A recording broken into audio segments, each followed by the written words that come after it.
आसिम अजहर ने अपनी तमाम इंस्टाग्राम पोस्ट डिलीट करने की वजह बता दी। पाकिस्तान म्यूजिक इंडस्ट्री के नौजवान गुलकार आसिम अजहर ने अपनी इंस्टाग्राम पोस्ट डिलीट करने की वजह बताते हुए मद्दाहों को बड़ी खुशखबरी दी। गुज़िश्ता दिन आसिम अजहर ने अपनी इंस्टाग्राम पोस्ट में मद्दाहों से पूछा, इन्होंने गुलकार का पहला गाना कौन सा और किस उम्र में सुना। इस पोस्ट पर मद्दाहों की जानिब से तबसरों की भरमार हो गई। मद्दाहों ने तबसरा करते हुए गुलकार के सवाल का जवाब दिया और माजी की यादों को ताज़ा किया। आसिम अजहर ने मदाहों को देखते हुए इनसे वादा किया कि वो बहुत जल्द अपनी जिंदगी की सबसे बड़ी खुशखबरी अपने फैन के साथ शेयर करेंगे। बादशाह आसिम अजहर ने अपने ऑफिशियल इंस्टाग्राम हैंडलर से तमाम पोस्टें डिलीट करके सबको अनफॉलो कर दिया। गुलकार का कहना था, इंसान को अपना आप पाने के लिए सबसे पहले अपने आप को खोना होता है। ये सब देखकर आसिम अजहर के मद्दाह तशवीश में मुब्तला हुए और फैंस ने अपनी जानिब से अंदाजे लगाना शुरू किए कि शायद गुलकार का अपनी मंगेतर मीरब अली के साथ ब्रेकअप हो गया।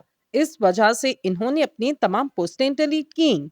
ताहम अब आसिम अजहर ने अपने परेशान फैंस को खुशखबरी सुनाते हुए अपनी तमाम इंस्टाग्राम पोस्ट और फॉलोइंग डिलीट करने की वजह बता दी।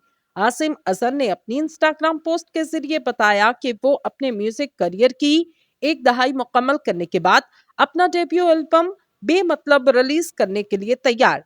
गुलकार ने कहा कि इन्होंने अपने फैन से इस खुशखबरी का वादा किया था, इनका डेब्यू एल्बम बेमतलब 1 मई को रिलीज किया जाएगा। मदाहों ने आसिम अजहर से इंस्टाग्राम पोस्ट डिलीट करने की वजह पूछी तो गुलकार ने कहा, मैं इस एल्बम के जरिए अपने फैंस के साथ अपने करियर के नए सफर का आगाज कर रहा, इसीलिए मैंने तमाम पोस्टें डिलीट की क्योंकि मैं अपने नए सफर का आगाज बेमतलब होकर करना चाहता। आसिम अजहर ने अपनी इंस्टाग्राम स्टोरी में अपने ब्रॉडकास्ट चैनल शुरू करने का इंदिया देते हुए फैंस से पूछा, क्या अपना ब्रॉडकास्ट चैनल भी शुरू किया जाए। गुलकार ने अपने करियर के इस नए सफर के दौरान अपनी मंगेतर मीरब अली को अपना सपोर्ट सिस्टम करार दिया।